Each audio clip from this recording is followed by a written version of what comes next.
Ngayon po ay June 26, di ba?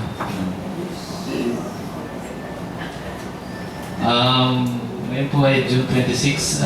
Panahon po ng ponyo. Ang susunod po ay July, di ba? So, July is month ng ano bang makikita natin sa July na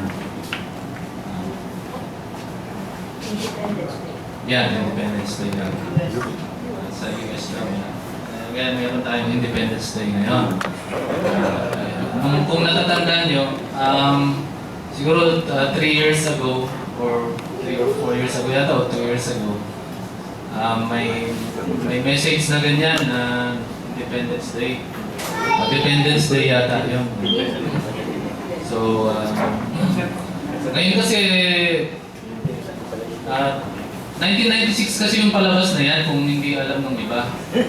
1996, baka yung iba hindi pa pinapanganak. Ngayon, 2016, mayroong sequel niyan. Ito ngayon yan, palabas sa sine yata ngayon, o ipapalabas pala. So, baka yung iba hindi pa nakakapanood.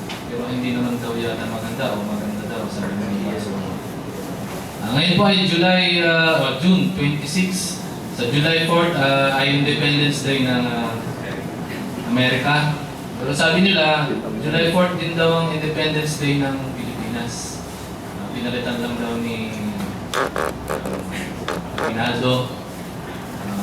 June 12. Yung June 12 kasi yan yung Independence Day from the Spanish, di ba? July 4th is our independence from the US. So, mga historians medyo hindi po yun ang topic natin ngayon, hindi Independence Day. Patalastas lang po yan, kaya ito po yung natin. So kung matandaan nyo, several weeks ago, we have sequel, tawag natin doon, theme ng ating messages, series of messages from Judges and Book of Judges and Book of Samuel. If you remember, a few weeks ago, yung kay Doc Carlos regarding the sons of Eli, yung kay Pastor Perry, yung The Voice, hindi yung The Voice Philippines, kung sino nakakatanda nun. Sabi niya, The Voice will lead us to build relationship and preserve relationship. Yung sumunod doon ay yung The Voice, yung tinawag si Samuel, di ba? Sumunod doon si Pastor Ting, the failure of King Saul. Yun yung fear ni King Saul na he might lose control. So lesson is God is always in control. Yung last week, natandaan natin si Pastor Reggie, yung heart and cards of David. So, yun yung nilabanan ni David si Goliath. Gusto niya labanan.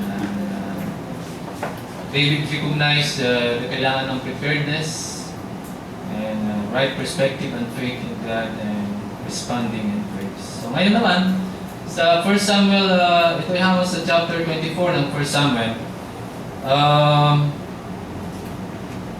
Ito yung kwento ng, basahin natin mamaya. Kwento ni David and Saul, King Saul. Sinubtitled ko, or titled the Anointed One. Makikita natin mamaya. Subtitled David's Respect for Saul. So, kung sinong nakakatanda nung kasi di ba yung storya nun, sinahabol ni King Saul si King David, gusto siyang patayin, gusto siya na siyang, although anointed na si David, di ba? To be the next king or king of Israel. Makikita natin, basahin natin, yung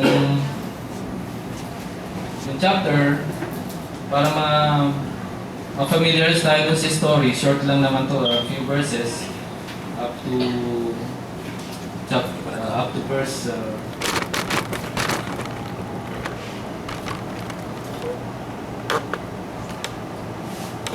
ayan, so basahin natin para mabilis lang, quick lang. After Saul returned from pursuing the Philistines, he was told, David is in the desert En-Gedi. So Saul took 3,000 able young men from all Israel and set out to look for David and his men near the crags of the wild goats. He came to the sheep pens along the way. A cave was there, and Saul went in to relieve himself. David and his men were far back in the cave. The men said, "This is the day the Lord spoke, and when he said to you, I will give your enemy into your hands for you to deal with as you wish." Then David crept up unnoticed and cut off a corner of Saul's robe. Afterward, David was conscience-stricken for having cut off a corner of his robe. He said to his men, "The Lord forbid that I should do such a thing to my master, the Lord's anointed, or lay my hand on him, for he is the anointed of the Lord." With these words, David sharply rebuked his men and did not allow them to attack Saul. And Saul left the cave and went his way. Then David went out of the cave and called out to Saul, "My lord, the king." When Saul looked behind him, David bowed down and prostrated himself with his face to the ground. He said to Saul, "Why do you listen when men say, 'David is bent on harming you'? This day you have seen with your own eyes how the Lord delivered you into my hands in the cave.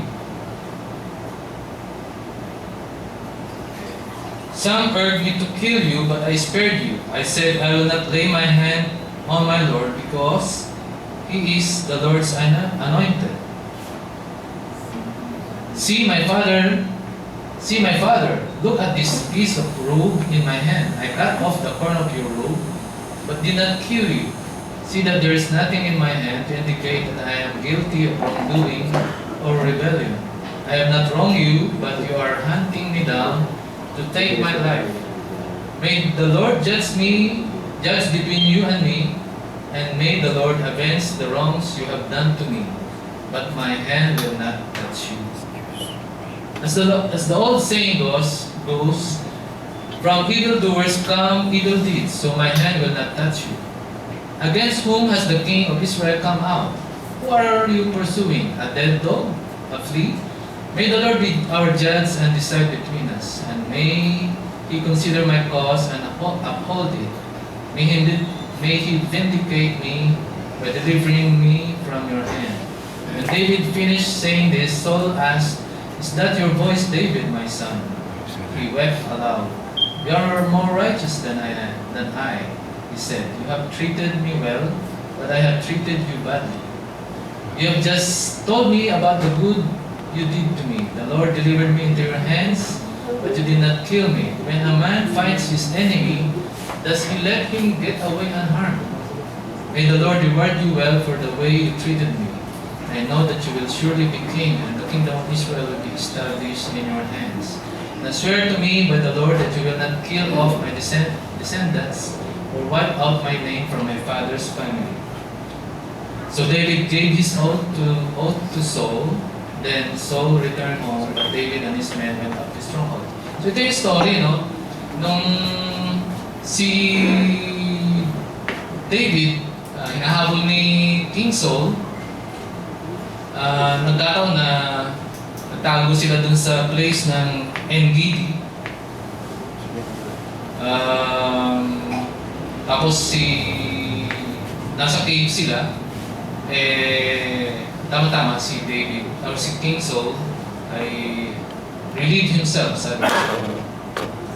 Ito yung pinanggalingan ni, kung makita natin, from Jerusalem,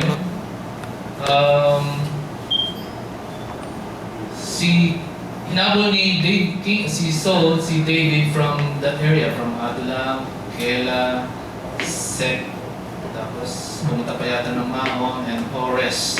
Tapos yung Engedi, nasa gitna ng Dead Sea, yung Dead Sea may color blue. Yun yung Engedi. Yung Engedi, parang, ano lang natin. Tingnan natin na. After Saul returned from pursuing the Philistines, he was told, David's in the desert of Engedi. And so, took 3,000 able men. 3,000 ang dinala ni Saul na mahabol kay David.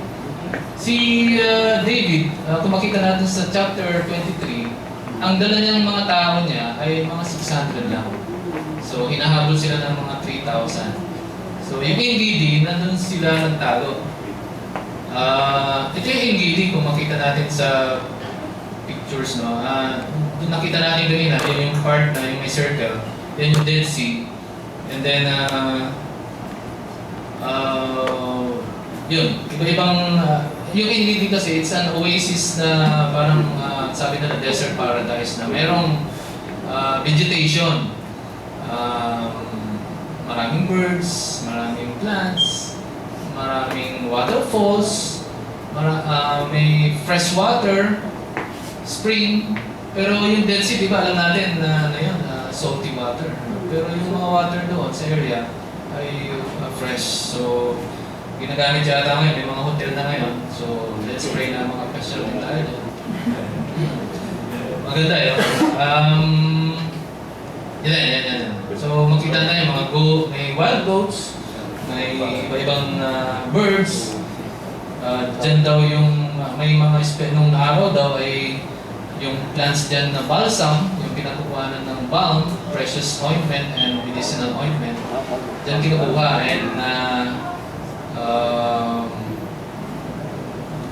ganun, yung history niya. So,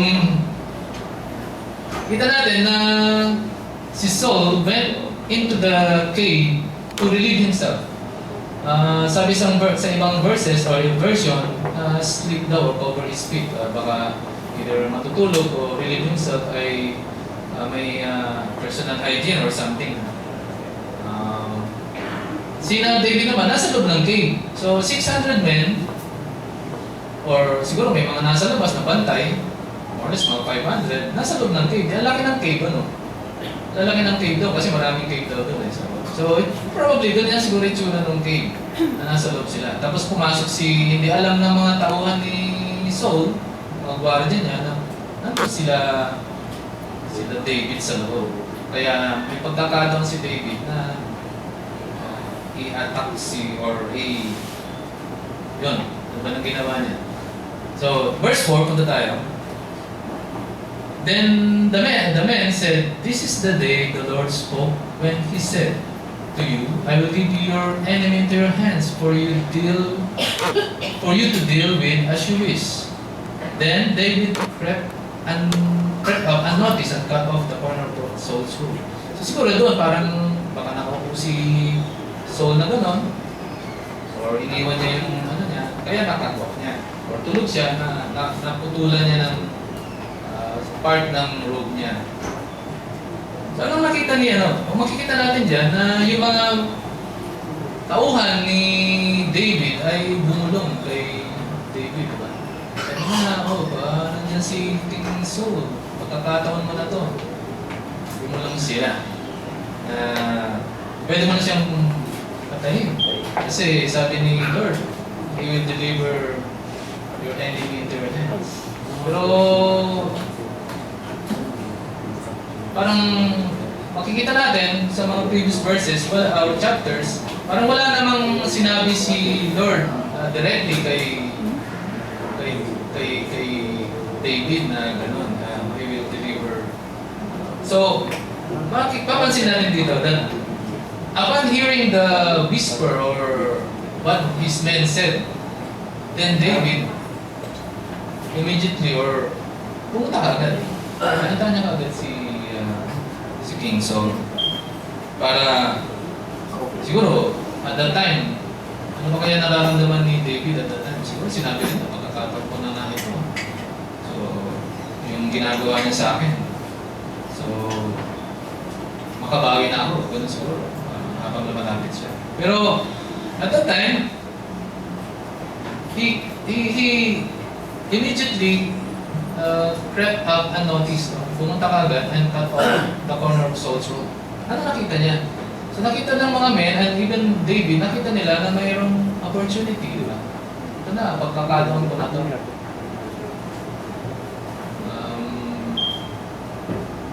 So, hindi naisip ni David kung ito ba ay gagawin ko. Hindi. Kasi then, parang immediately he went to approach Saul. Nakakita siya ng opportunity. Pero hindi niya inisip kung meron ito ay isang trap ba or bait lang. O ito ba talaga opportunity as a blessing? Sa atin, minsan, sa buhay natin, we sometimes see opportunities in our lives. Pero minsan hindi natin nakikita na ito pala ay isang bait or trap lang.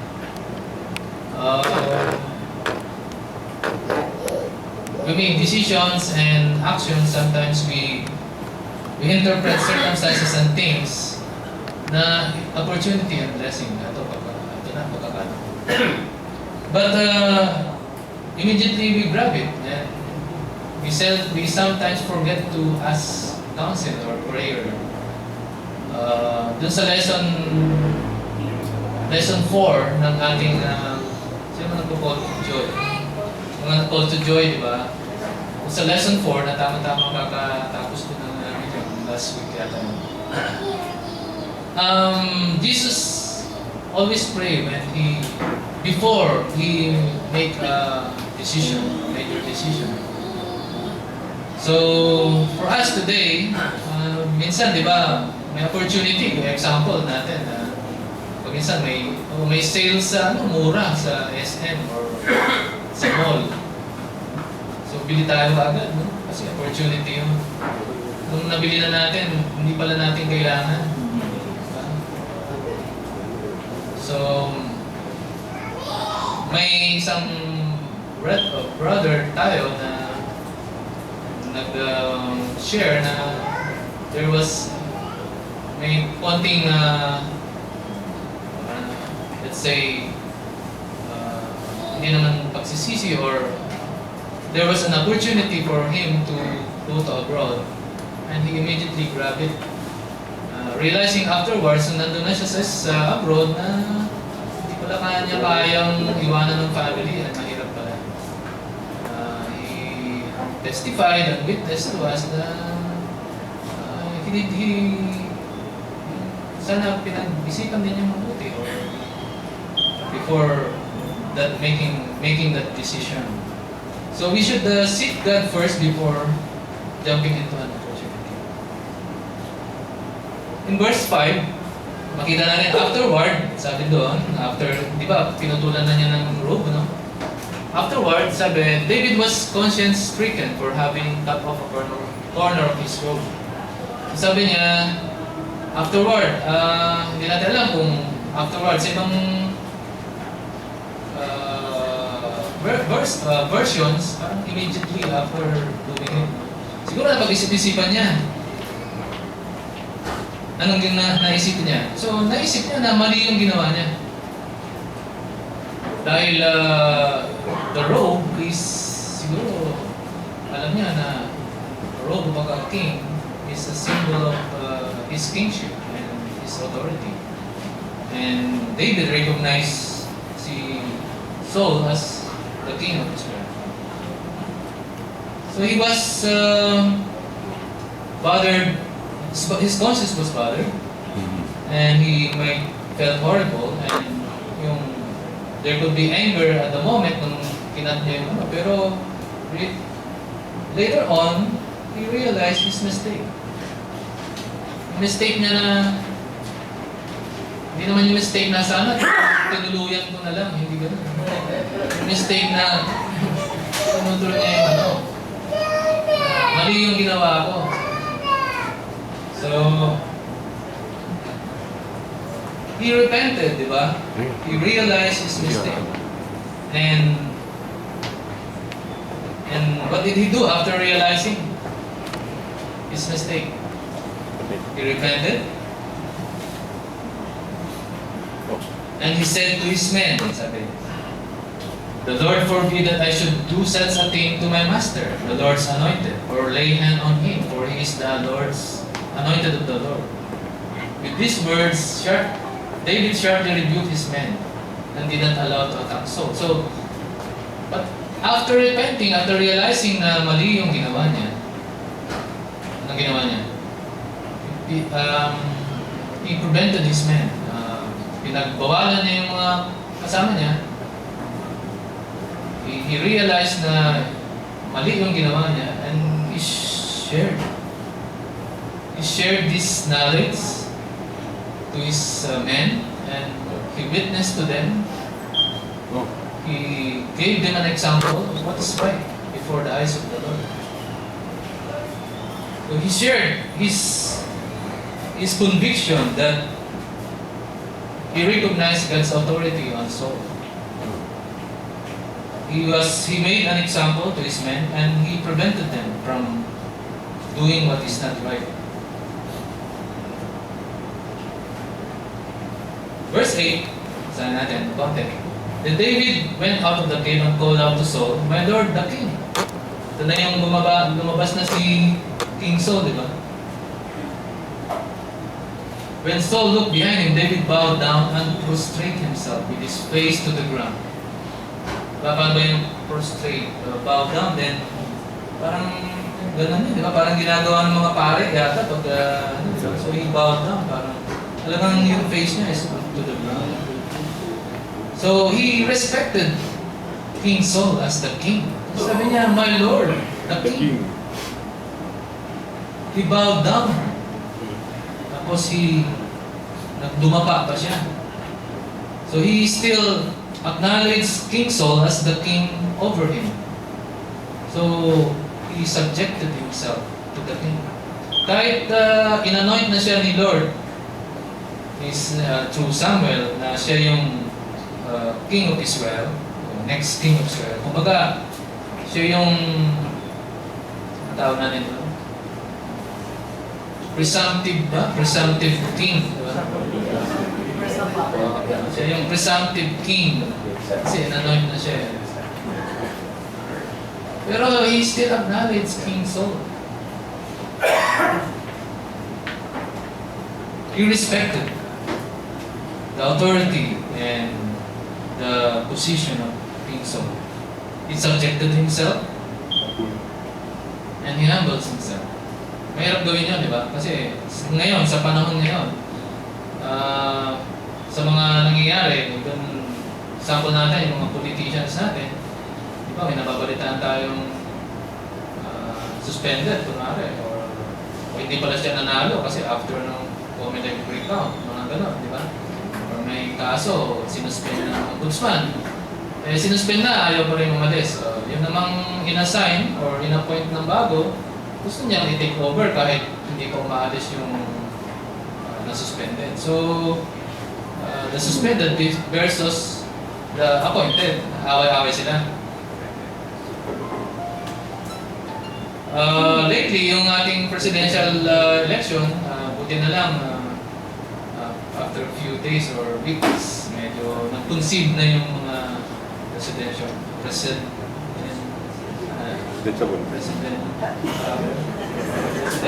candidates. Nag-concede na sila. So, how about us? Tayo naman. Nagko-concede ba tayo sa mga authorities over us? Mga ilang araw tayo mag-concede pag nag-away tayo ng ating misis at ating mga kapatid. Ilang araw at linggo at buwan. Pag ginaway tayo ng parents natin, tayong mga anak, o pinagalitan, tayong mga magkapatid na nag-away. Ilang araw tayo bago mag-concede.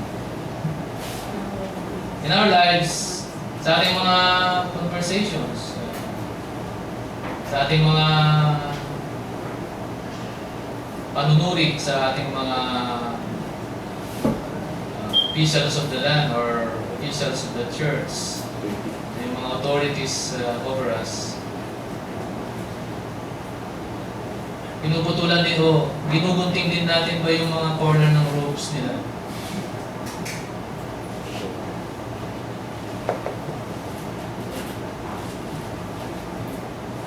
Sometimes we criticize or over-criticize. Tama yung prayer ni Sister Nina.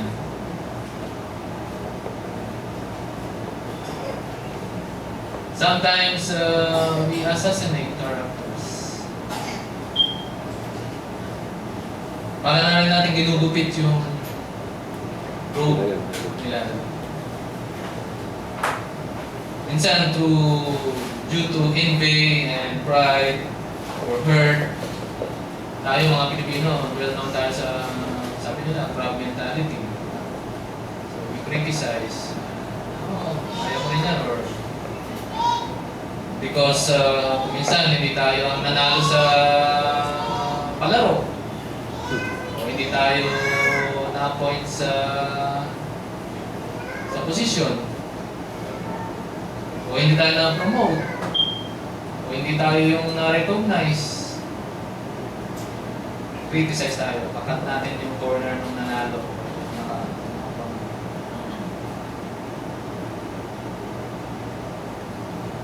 We can see here na si David is not self-righteous. Hindi niya sinabing, ako, ino-honor ko si Lord, ino-honor ko si King Saul. Kayo na lang ang pumatay sa mga men ba niya? Hindi, di ba? Tinigilan pa rin yan. But he humbled himself, subjected himself to King Saul, and respected his authority. David knows and understands that it is God who appointed Saul and gave him authority.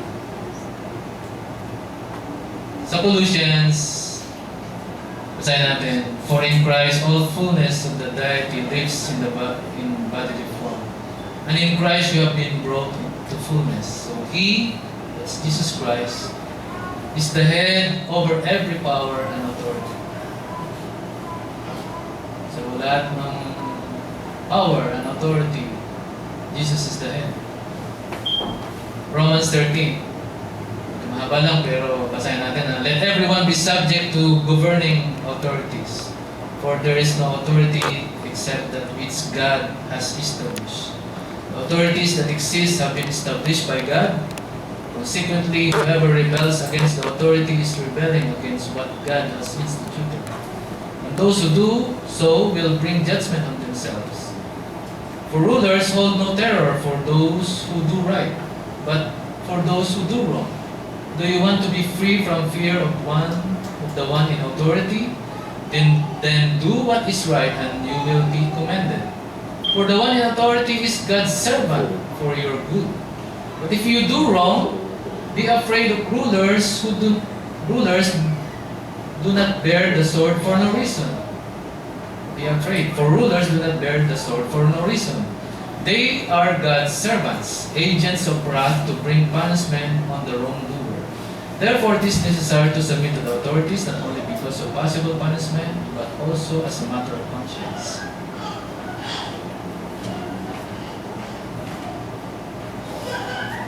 So, itong recent election, maraming na-elect na officials of the land, di ba? From president down to senators, congressmen, town mayors, councilors. Meron tayong mga positions na elect. Sabi nasa natin, all authorities and these positions that exist have been established by God. And Christ is the head over every power and authority. Kaya kung they are servants of God, if you do what is wrong, Kung criminal ka, tinda ka ng shabu, matakot ka, sabi. O sumurrender ka na. Or respect authorities. In verse 11, see my father, tinawag pa niyang father, si David, si King Saul. Si David, tinawag din niyang father. Look at this piece of robe in my hand, and I cut off the corner of your robe, but did not kill you. See that there is nothing in my hand to indicate that I am guilty of wrongdoing or rebellion. I have not wronged you, but you are hunting me down to take my life. May the Lord judge between you and me, and may the Lord avenge the wrongs you have done to me, but my hand will not touch you. Verse 14. Against whom has the king of Israel come out? Who are you pursuing, a dead dog or a flea? Kinumpare ni David ang sarili niya sa dead dog and a flea. Makikita natin dito na David more or less explained and sort of confronted Saul. In-explain niya yung side niya. Ba't mo ba ako hinahabol, my king, my father? Eh, ito, prueba oh. May putol ako ng damit mo. Kung talagang papatayin kita, pinatay na kita. Eh, wala akong masamang intention sa'yo. Parang so, David pointed out what is Saul doing to him na wrong. Mali yun. Wala namang kang evidence na talagang papatayin kita or masama ang intention ko sa'yo. But we can see that David do it humbly. He still respected Saul. Tinawag pa niya siyang father. And tinawag pa niyang pinakita pa niya na David himself is nothing, di ba? A dead dog, di ba, pag patay na yung aso, patay na eh. Hindi na makaka-bark or hindi na makakagat. So, he's nothing. Yung flea, maliit lang yun, di ba? Ano ba yung flea? Puto ba o surot? Surot ba? Surot. Ang pulgas. O, maliit. Walang maliit lang, siguro. Yun ang kinumpare lang ni David himself sa dead dog and a flea. So, hinahabol mo ako, king, ikaw ay king, with 3,000 men, hinahabol mo ako na wala naman akong kwentang tao, parang gano'n. So, you can see here that even in explaining his side, he still humble himself and hindi niya inaas yung sarili niya sa posisyon or level ni King Saul. So he humbly admonished the king. Meron kasing may mahilig sa aso, nagdala rin ng nilagay niya kasi pabiyahe siya. Punta yata ng probinsya. Kailangan niya mag-aeroplano, so nilagay niya sa cage. Kung hinarang siya sa airport, sabi na yung dala mo, lola, ano yung dala mo, misis. Aso sa pinipigilan, hindi pwedeng hand-carry dyan. So ilagay mo sa check-in luggage mo yan, kasama na luggage. So check-in niya, kumain. So pagdating sa, bantayan mo yan ha, sabi naman nung lola, kasi mahal na mahal kong aso yan.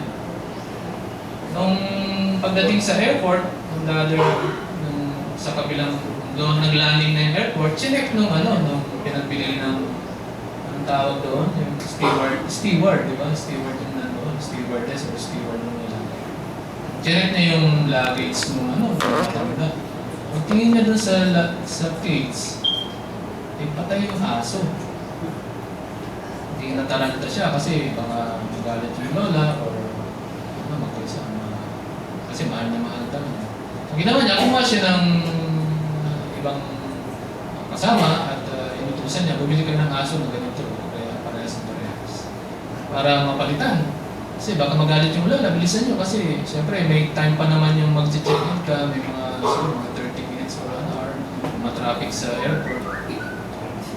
Pagka pinalit niya, so tama-tama naman, lalabas na yung luggage, nakita na ng lola yung aso. Akala nung steward, matutuwa yung lola. Pagtingin ng lola, bumulaga yung aso. Parehas na parehas. Walang diferensya. Tumahol. Sabi ng lola, hindi ito yung aso. Sabi lola, parehas yan. Hindi yung ano, sabi ng steward. Ito yung aso ko kasi, patay na yun. Ngayon buhay, hindi ito yung aso ko. Kasi dadalhin ko sa probinsya, ililibing ko doon. Kasi ang nalibing na sila ng bahay. So, yung kwento ng aso na yun. Dead dog, walang kwenta, diba? Pero sa lola, may kwento yun. Ito tayo sa admonishing, ano? Moreover, if thy brother shall trespass against thee, go and tell him his fault between thee and him alone. So we can admonish each other.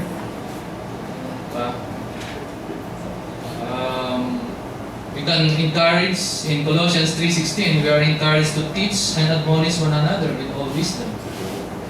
So if we see our brother, we can admonish one another humbly. Verse, balik tayo sa verse 11 and 15. Mapapansin natin dyan na in verse 12 and verse 15, sabi ni David, may the Lord judge between you and me. Sa 15, may the Lord be our judge and decide between us. So anong hinihala ni David doon? May the Lord judge between us.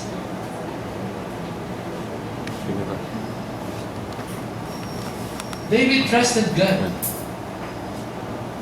He relied everything to God for what is happening between him and King Saul. It shows that he depended on God, who is the faithful and just judge of all. So, si Lord na mag-judge between us. Siguro na nanood din ng Independence Day si David kasi he depended on God. Dependence, diba? May risk din yun kasi nung lumabas siya dun sa cave, siyempre baka si King Saul, mga kawal, ito si David, patayin niyo, diba? So, pero David trusted God na King Saul can understand and see what he has done to him is not really to intend to kill him or harm him. He trusts God for protection against King Saul. There are situations in our lives that we took things in ourselves. Yung mga situation na tayo na mismo ang action or we took it with our own hands and our actions without prayer. Kanina, we have seen prayer is important, and if we see opportunities and things like this in a situation in our lives, let us trust God and depend on God. And most importantly, David waited on God. Hinantay niya yung pagkakataon niya na talagang ipaupo siya ng Panginoon. Hindi niya tinangkang, sige, pagkakataon ko na ito, ako na uupo. But he waited on God's hand and provision. Totally trusting God and relying on God. Parang yung di ba, may kwento sila na kwento naman. Pero waited on God. Diba, minsan yung mga bata, pag dinala natin sila sa mga mall, toy store, makita sila mga toys, gusto nila ito, tatay, gusto mo ito. Kahit na yung pangit, siyempre, gusto nila. Sa atin, parang walang hindi matibay, pero gusto ng bata. Iiyak na yung ibang bata, tatantrums. So, ang gagawin ng mapipilitan yung nanay o tatay, bibili na lang. Mapipilitan. kasi gusto ng bata eh. Pero yung binili ng nanay o tatay eh, hindi naman matibay. So, pero yung tatay, sometimes siguro nag-iipon pa ng pera, gusto niyang bilhin talaga yung matchbox na nakapaganda. Eh hindi na makapag-antay yung bata kasi nakita niya yung bata ng plastic na toy, pinabili na niya. Sometimes ganun din. Sa buhay natin, minsan pinipilit natin si Lord. Bigay mo na to Lord. Hindi tayo makaantay.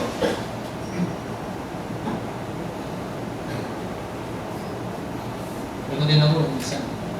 Patience namin. Verse 16. When David finished saying this, Saul asked, "Is that your voice, David, my son?" Narinig niya, di ba? Tumingon. "Is this your voice, David, my son?" And he wept aloud.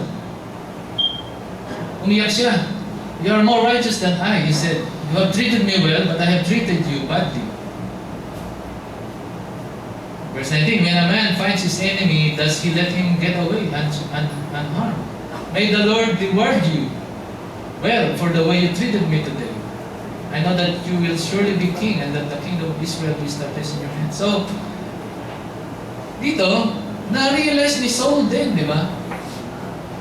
Na mali rin yung ginagawa niya kay David. Pareha sila, they realized their mistake. Anong ginawa niya? He repented.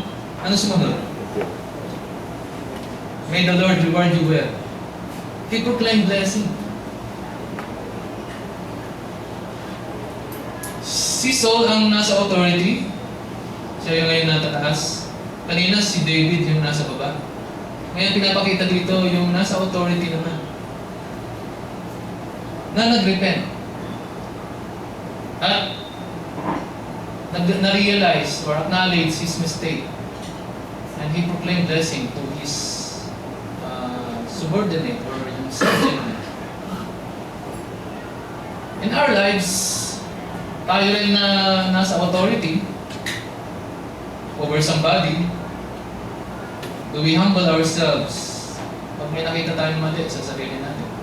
Or pinakita sa atin ng, let's say, anak natin, or nakababatang kapatid, or mas mababa sa atin. Pag pinakita sa atin yung mali natin, he humbly admonish us, tinatanggap pa natin. O sasabihin natin, ako ang tatay dito, ako ang masusunod. O ako ang boss dito, ako ang tama lagi.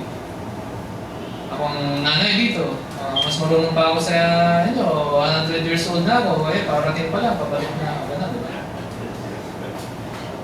Willing ba tayong makorek? Willing to be corrected? Sabihin na natin, hayaan mo na siya. But here we can see that the one who is in authority realized and acknowledged his mistake and repented and proclaimed blessing. Si David, he repented and then he shared and he witnessed what he has acknowledged and have done. Si Saul naman, he repented also. Acknowledged also his mistake, but he proclaimed blessing. So David gave his oath to Saul. Kasi balik natin sa ano. Kasi sabi niya, "Now swear to me," noong 21, "Now swear to me by the Lord that you will not kill off my descendants or wipe out my name from my father's family." Kasi noon, di ba, papatayin yung mga susunod. So, promise mo sa akin na hindi mo papatayin. So, yung barkada naman ni David si Jonathan. So David gave his oath. Sige, nag-promise si David na hindi niya papatayin. David also here, he forgave yung kasalanan ni Saul sa kanya. He released forgiveness and he proclaimed blessing as well. Instead of cursing King Saul, he forgave him and he released blessing. So tayo, minsan, sige, patawarin na kita, pero ganyan. Hindi ko makakalimutan. O pinapatawad ko na siya, Mas maganda, sabi ni Kuya Ray, si Kuya Ray,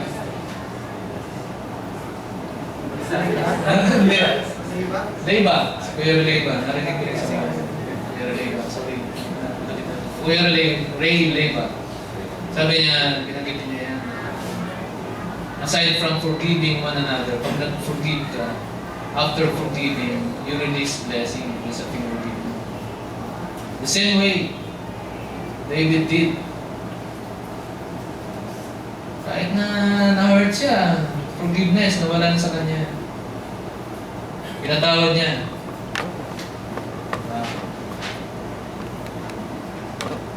So, paano tayo ngayon? Hindi ko nababasahin yung joke kasi may joke dyan. Wala ko ng joke. Pero application natin sa buhay natin. Paano tayo ngayon? How about us today? Ano mga natutunan natin? Don't take the bait. Kung may opportunity tayo makikita. Let's pray. Una, we repent if we have sinned. We share be a witness, an example of God's righteousness. We may humble and admonish one another. Humbly admonish one another. We should release forgiveness and proclaim blessing. Trust and depend and wait on the Lord. And respect and submit to authority. So, these are the lessons we have learned. Dito sa story ni David and Saul, dun sa kuweba na hindi. Tayo ngayon. How about us today? Who are the authorities over us? Over our lives, sino yung mga tinitingala natin or nire-recognize natin ang authorities in our lives? Parents, sabi, children, obey your parents in the Lord. Honor your father and mother. This is the first commandment with promise so that it may be well or go well with you and enjoy long life in the world. Teachers as well. Government officials, they are servants of God, sabi. Husband, wives, submit to your husbands so that you may win your husband through your behavior and not by your words. Hindi ako nagsabi na. 1 Peter 3, verse 1. Binasa ko lang. Yung mga cashier, traffic enforcer, security guards, na-acknowledge ba natin sila as authorities in our lives? Do we humble and submit ourselves to them? Pagka inaarang tayo sa mall, security guard, ayaw natin pa-check yung bag natin. Do we respect these authorities over us? Recognize ba natin sila? Baka hindi naman natin nire-recognize na authorities sila. Pumila ka sa cashier, ay sabi mo, nagmamadali ako. O nagdadrive ka, hindi mo sinunod yung traffic enforcer sa EDSA, kaya nakaka-traffic. These are servants, authorities, God servants for our own good.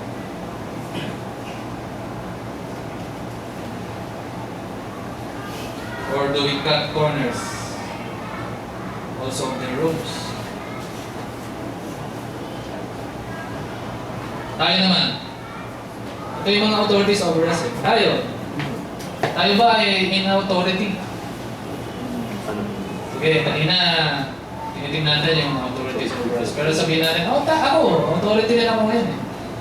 Ako yung security guard ngayon, parang si Jack. Ako yung naka-duty ngayon. Ako yung whatever. Tayo ba? Anong authority natin ngayon? Are we an authority? Are we anointed? Tinanong tayo ni Pastor Reggie last week. Inanoint ba tayo ni Lord?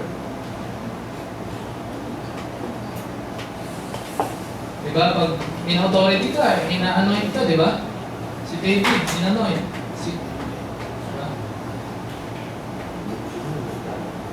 Are you an anointed one?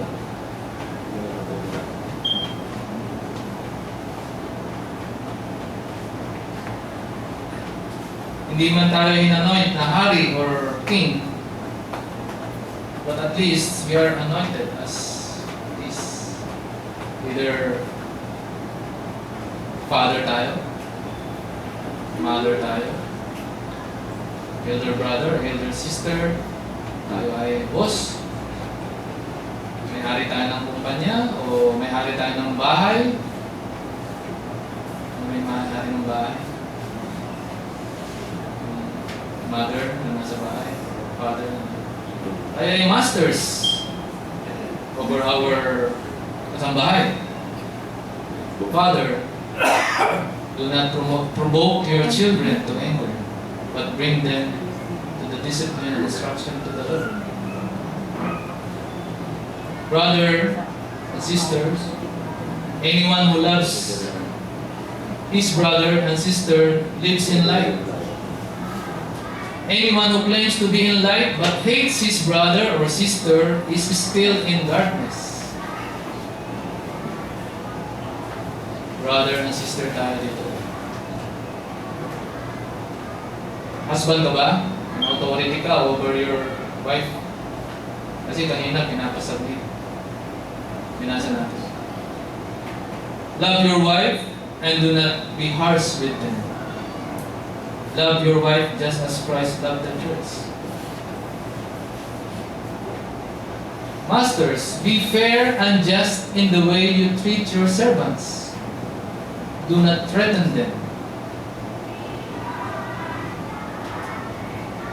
And also remember that you have your master in heaven.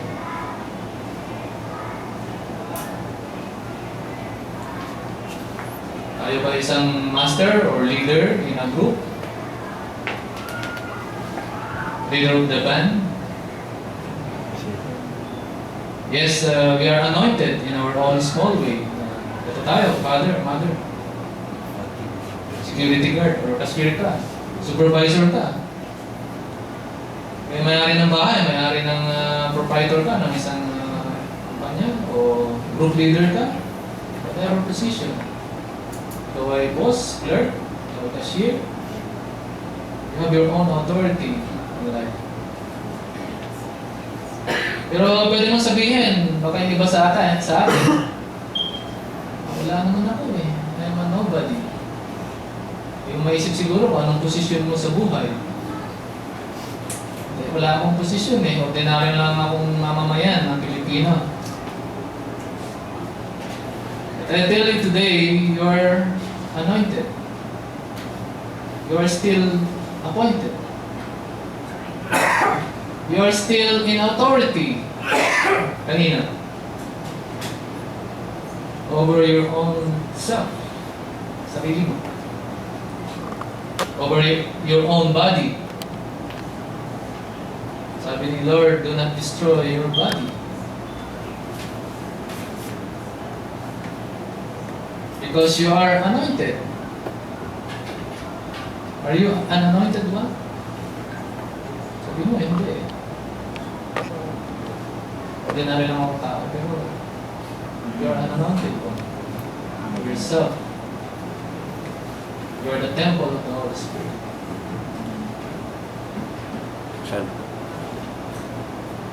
You are a child of God.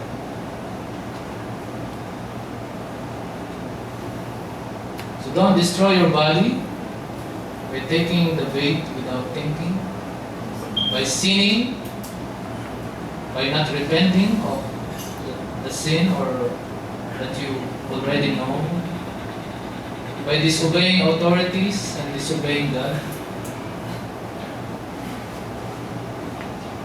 You are the temple of God. You are a child of God. You are given authority to overcome sin in our lives, to overcome the world. You are a child of God. You are victorious because the Anointed One, Jesus Christ, is victorious. You are given authority to cast out and resist the devil, and he will flee from you. To trample on snakes and scorpions, to overcome the power of the enemy. To be a witness, an example of God's righteousness, anointed ka. To release forgiveness and proclaim blessing, anointed ka rin din. To share God's good news of the kingdom of God. To wait upon the Lord till He comes. You are appointed, you are anointed na naging. You are anointed child of God and you are an anointed one. Ikaw ang hinirang, ikaw ay hinirang na anak ng Diyos.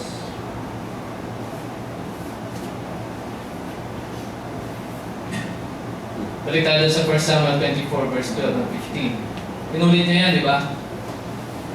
Pinulit ni King David yan eh. Sabi niya, may the Lord judge between you and me. May the Lord be our judge and decide between us. Sabi niya, may the Lord judge between you and me. Sino yung you?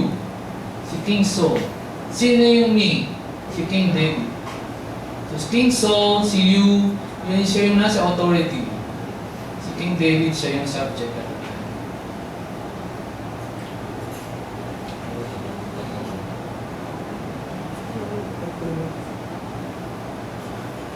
May the Lord judge between you and those above you and below you.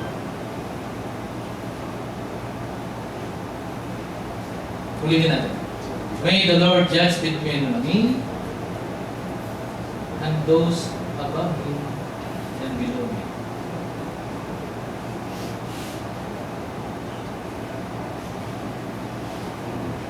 May the Lord judge between us and those above us and below us.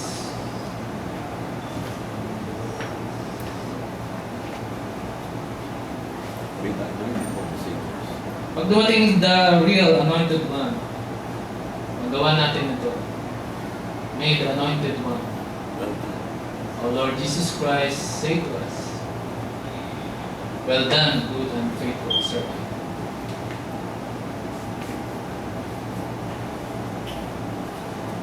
Last verse natin. 1 Samuel ulit. 24 balik tayo. May the Lord reward you well for the way you treated me today. Si David yung I know that you will surely be king and that the kingdom of Israel will be established in your hands. So, ito yung sinabi ni King Saul kay David. May the Lord reward you well for the way you treated me today. I know that you will surely be king and that the kingdom of Israel will be established in your hands. May the Lord reward you well for the way you treated those above you and those below you today and every day. I know that you will surely be kings and priests, and that the kingdom of God will be established in your hands and in your lives. To the Lord God of David be the glory.